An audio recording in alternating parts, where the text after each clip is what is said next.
Halo teman-teman, kita akan melanjutkan cerita dari part sebelumnya, yang dimana Chosun sangat senang karena hari dimana ia dapat keluar dari pavilion Lotus sudah tiba.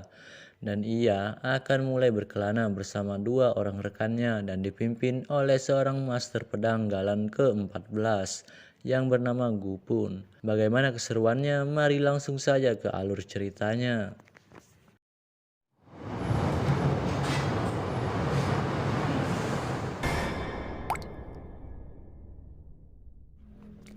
Selamat datang, aku Gupun, dan mulai hari ini, aku yang akan mengurus kalian, ucap pendekar galan ke-14 Gupun.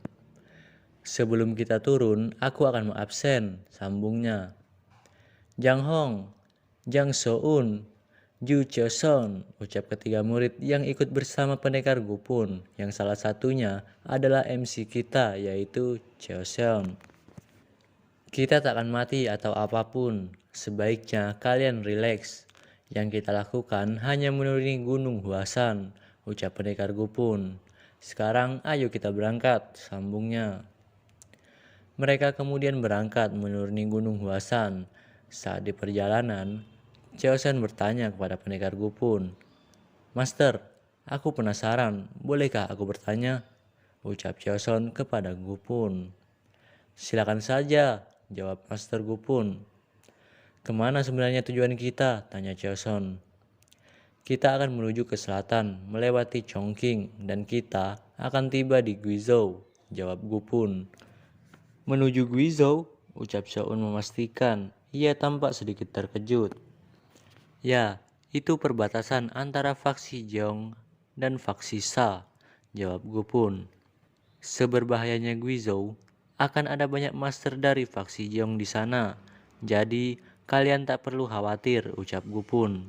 Ia mengetahui kalau Soun sedikit khawatir. Chongqing, gumam Choson sambil tersenyum tipis. Ia tahu kalau makam tiga spiritual ada di Chongqing. Di setiap arah Chongqing adalah lingkup pengaruh untuk faksi Jeong, dan makam tiga spiritual ada di Chongqing. Kelompok Cheoson dikirim ke arah selatan dari Shangxi, melewati Chongqing dan terus ke selatan sampai di Guizhou. Makam tiga spiritual bukanlah hal sepele. Setiap organisasi pasti akan mengincarnya dan Cheoson tidak bisa langsung mengambil tindakan. Tak lama kemudian, tibalah mereka di sungai dan mereka akan menaiki perahu untuk menuju ke Guizhou. Dan di sini ada kakek tua yang menjadi pemandu perahu. Lalu tiba-tiba Jang Hong nampak terkejut saat melihat sebuah kapal. Master Gupun, kapal apa itu? Tanya Jang Hong. Kakak senior, lihatlah layarnya, ucap Soun. Lihatlah, namanya Hoseon, kapal tipe garis depan, jawab Gupun. Dan juga hilangkan niat membunuhmu dan bersikaplah tenang, timbulnya. Dan setelahnya ada bajak laut yang menghampiri mereka. Dan ia berkata, aku minta maaf telah menghentikan perjalanan kalian, meskipun di cuaca yang sebagus ini. Dan aku adalah anggota kubu 18 bajak laut yang melindungi sungai panjang ini. Biasanya kompensasi, tidak. Kami melindungi sungai panjang ini secara gratis. Tapi akhir-akhir ini kami mengalami masalah finansial. Jika bisa, apa kalian bersedia membayar kompensasi dengan membagi kami sedikit uang? Tanya bajak laut itu kepada kelompok Cheoson. Kalian telah melindungi sungai ini, jadi hanya segini yang bisa kami lakukan, ucap Gupun. Ia kemudian memberikan sekoin perak dengan melemparkannya ke arah bajak laut itu.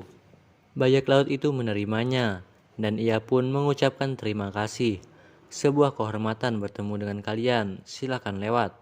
Ia pun mempersilahkan kelompok Cheoson untuk lewat. Sesampainya di kapal, nampak Jang Hong dan Seun terlihat kesal dengan tindakan yang dilakukan oleh Gupun, karena ia membiarkan bajak laut itu lolos dan malah memberikannya koin perak. Master, kenapa kau mengalah pada para bajak laut itu? Mereka itu anggota kubu 18 bajak laut yang hina, ucap Jang Hong yang protes.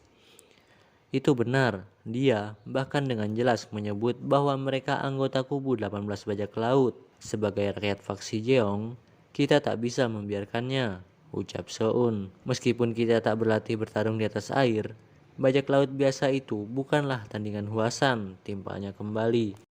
Gupun yang mendengarnya pun terlihat marah, dan ia kemudian meneriaki keduanya. Diam! Yang bahkan si pemandu tua juga kaget mendengarnya.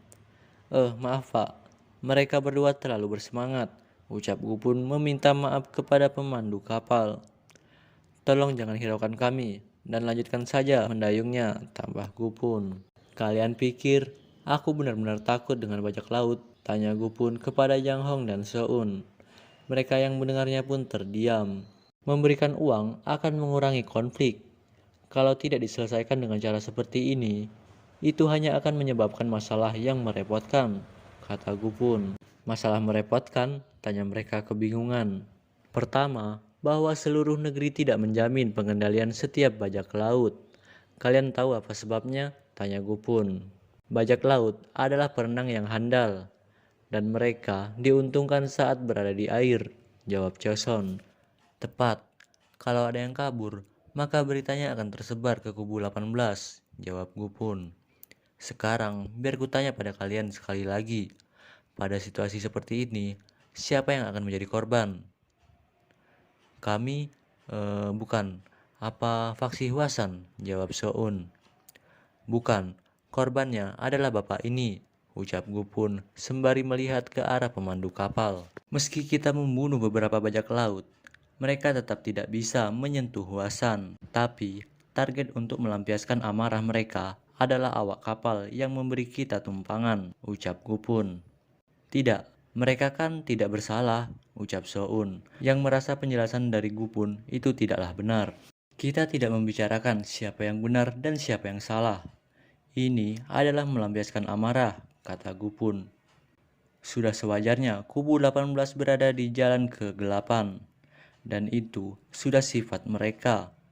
Kalau kau tidak mau bertanggung jawab terhadap awak perahu, sebaiknya selesaikan saja dengan cara seperti itu. Lagi pula, jika rumornya menyebar, mereka takkan mau memberikan kita tumpangan lagi.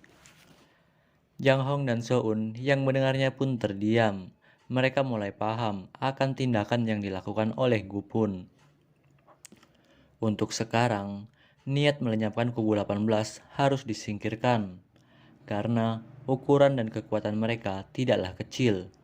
Dan bahkan, bukan hanya Huasan, bisa jadi Serikat Murim bahkan juga harus turun tangan. Kalian tahu sebabnya? Ucap Gupun. Mereka semua terdiam. Dan tak lama setelahnya, Choson menjawab. Karena nanti keseimbangan akan hancur, kata Choson. Uraikan itu, pinta Gupun. Itu karena kelompok besar membuat keseimbangan yang sempurna. Ada Serikat Murim, faksi Jeong. Ada faksi Sa. Ada ajaran iblis generasi kedua. Dan ada ajaran darah. Kelompok besar itu sama dalam hal kekuatan. Karena itu, tidak ada yang mau mengambil tindakan yang gegabah. Kalau Serikat Murim menjadikan kubu 18 sebagai musuh, maka akan kehilangan kekuatan militer, dan kelompok lain mungkin akan menggabungkan kekuatan saat faksi Murim melemah, kata Choson menjelaskan. Kau tahu dengan baik, kata Gupun. Dan aku harap kalian juga mengetahuinya, kata Gupun mengatakan kepada Jang Hong dan Soun, dan mereka pun menunduk terdiam. Bukan berarti aku tak paham dengan sudut pandang kalian, tapi kekuatan besar datang dengan kenyataan yang pahit.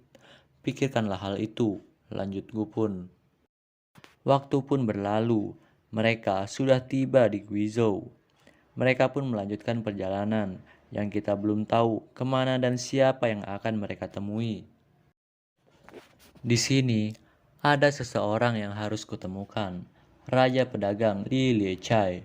Namanya belum terkenal saat ini, namun di masa mendatang dia akan menjadi pedagang ternama di distrik pusat. Dia adalah seseorang yang tak seharusnya kujadikan musuh. Aku harus mendapatkannya di sisiku. Tak perlu meragukan skillnya.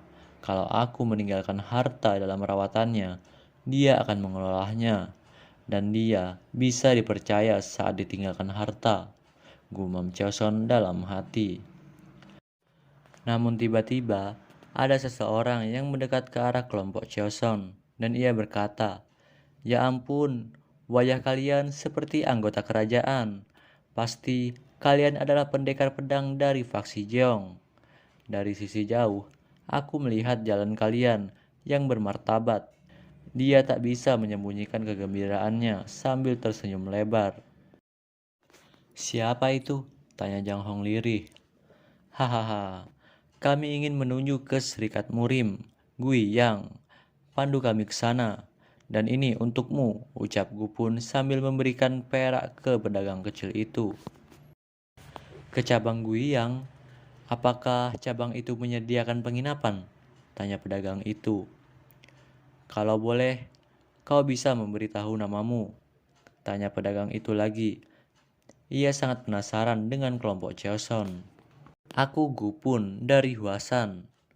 Ya ampun, kau energik sekali," ucap Gupun yang sedikit terganggu. Itu pendekar Galan ke-14. Untuk beberapa alasan, aku merasa tak biasa. Dan mereka ini pasti murid Huasan, kata pedagang itu berbicara panjang lebar. Kelompok Chason yang mendengarnya tambah risih dibuatnya. "Tolong diam," ucap Jang Hong kepada pedagang itu. "Apa kau tak punya malu?" sambungnya. Sontak, ucapan Jang Hong membuat pedagang itu terdiam. "Jang Hong, cara bicara macam apa itu? Sebagai rakyat Fasijong, kau harus lebih sopan. Bukannya aku tak mengerti, tapi berbicaralah dengan baik," ucap Gupun yang menasehati Jang Hong. "Maafkan aku, Master," ucap Jang Hong. Karena aku, suasana jadi kacau. Maafkan aku akan hal ini." Sudah, silakan lewat sini," kata pedagang itu yang kemudian ia memandu kelompok Choson menuju Guiyang. Tak lama setelahnya, sampailah mereka di Serikat Guiyang. "Kita telah sampai. Kalau begitu, aku permisi," lanjutnya. Kemudian ia pergi meninggalkan kelompok Choson, dan kelompok Choson segera masuk ke dalam menuju resepsionis. Lalu, manajer cabang menghampiri mereka. "Perkenalkan, aku manajer cabang di sini, Shin Do-gyun. Sebuah kehormatan dapat bertemu dengan Anda, pendekar Galan ke-14. Sambutnya yang sangat antusias menyambut kelompok Choson.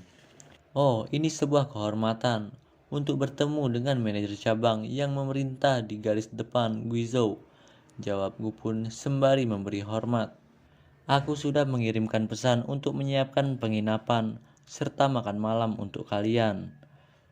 Ngomong-ngomong, para anak muda itu, apakah mereka anggota unit Lotus?" kata manajer Do-gyun yang melihat ke arah Choson dan kawan-kawan. "Bisa bertemu dengan Master Huasan tahun ini juga menjadi manajer Guian tidaklah buruk," kata manajer Do-gyun. Ia tampak gembira. "Atas nama faksi Huasan, apapun misi yang kau minta, kami akan berusaha untuk melaksanakannya," ucap Gupun kepada manajer Do-gyun. "Hahaha, memang pendekar Galan ke-14. Itu sangat sopan, tidak seperti yang lain. Aku akan segera melaporkan misimu," ucap manajer Do-gyun. "Oh ya, di depan ada Zhuge Saiga yang sedang dalam pembentukan Guiyang. Kalian mungkin akan bekerja sama dalam misi ini.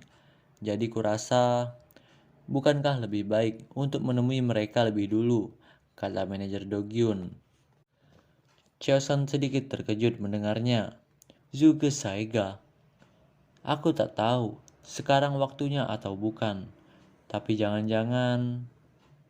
Dan scene pun berganti. Kini, kelompok Choson sudah menemui kelompok Zhuge.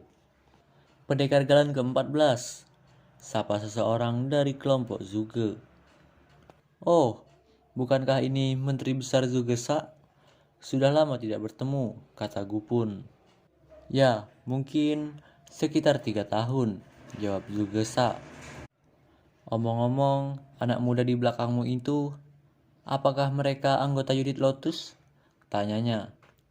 Barusan, aku membawa keluarga kerajaan Zhuge yang akan menjadi generasi brilian faksi Jiang. Ini juga akan menjadi relasi. Aku ingin menciptakan suasana harmonis untuk saling berbicara, dan mereka ini adalah keponakanku, sambungnya. Halo Master, sebuah kehormatan bisa bertemu denganmu. Yang sebelumnya, aku hanya dengar rumor tentangmu, ucap seseorang anak tertua dari kelompok Zhuge. Aku Zhuge Sang. Di Kangho, aku dijuluki Confucius Jet yang indah. Oh, aku tahu itu. Jadi, kaulah orangnya, ucap Gupun. Aku Zhuge Suran, yang kemudian seseorang gadis cantik memperkenalkan dirinya, dan dia adalah adik dari Zhuge Sang. Ah, Zhuge Suran. Jiang Hong yang melihatnya salah tingkah karena paras Suran yang begitu cantik. Dan itu membuat yang lainnya melihat kepadanya. Ah, aku minta maaf, ucap Jiang Hong sambil menggaruk-garuk kepala. Kau tak perlu minta maaf seperti itu. Justru aku senang anggota unit Lotus Huasan mengenal Suran kami, kata Zhuge Sa. Lalu ia melanjutkan mengenalkan keponakannya yang paling kecil. Namaku Zhuge Songke, kata anak itu lirih dan terbata-bata. Karena kurangnya pengetahuanku, aku tak terlalu familiar dengan namamu, ucap Gupun. Maafkan aku, Songke biasanya tak menunjukkan dirinya. Ya, begitulah. Dia adalah anak yang kurang, jadi harap maklum, ucap Zhuge Sa. Melihat hal itu, membuat Kyoson terpana, dan Jiang Hong di sebelahnya berkata, hahaha, aku tak tahu kenapa, tapi aku punya firasat kalau dia dan Junior akan akrab, kata Jiang Hong. Di sisi lain, Kyoson sedang memikirkan sesuatu. Hahaha, aku tak menyangka kita akan bertemu di sini. Keluarga Zhuge melahirkan banyak pahlawan untuk masa depan. Zhuge Sang, dengan julukan pasukan langit di masa depan, menjadi salah satu dari pahlawan itu. Saat peperangan, dia menunjukkan skill yang luar biasa dan diakui sebelum berusia 20 tahun. Dia unggul dalam strategi militer dan taktik, ditambah dengan kemampuan Suran. Ia ahli dalam perencanaan. Pada saat peperangan, kebanyakan taktik Serikat Murim berasal dari mereka berdua. Dan satu orang lagi, Song Kie. Dia terlambat diakui. Dengan Sang Wang, mereka berdua berada dalam top prioritas orang yang dicari-cari. Namun pada akhirnya, dia adalah tipe orang yang tidak seharusnya kita temui. Karena dia tidak kompeten, ucap Sioson dalam hati. Melihatmu saja sudah frustasi. Perbaiki sikapmu. Karena tindakanmu ini, itulah kenapa kau disebut bocah sembrono, hentak Zhuge Sa kepada Song Kie. Sioson yang melihatnya pun tidak bisa berbuat apa-apa. Mendapat perlakuan seperti itu, pastilah akan membuatnya frustasi, gumam Sioson dalam hati. Aku tidak meminta banyak, latihanlah bermeditasi seperti yang lainnya. Dan berhentilah mempelajari seni mesin yang tidak berguna dan fokuslah pada standar seni bela diri, lanjut Zhuge Sa yang masih mengomeli Song Kie. Di sini, seni mesin dianggap sebagai seni yang tidak berguna. Seni mesin dulunya adalah sebuah seni yang dibanggakan di keluarga Zhuge, namun telah terabaikan, bahkan juga di dalam pasukan dua iblis sekalipun. Dan oleh sebab itu, karena Zhuge Songkie mempelajarinya, ia dijauhi oleh orang-orang di sekitarnya. Dan cerita pun bersambung. Apakah Sioson dapat berteman dengan Songkie di masa depan? Dan apa yang akan keduanya lakukan? Jangan lupa ikuti terus alur ceritanya dengan klik icon subscribe dan like jika kalian suka.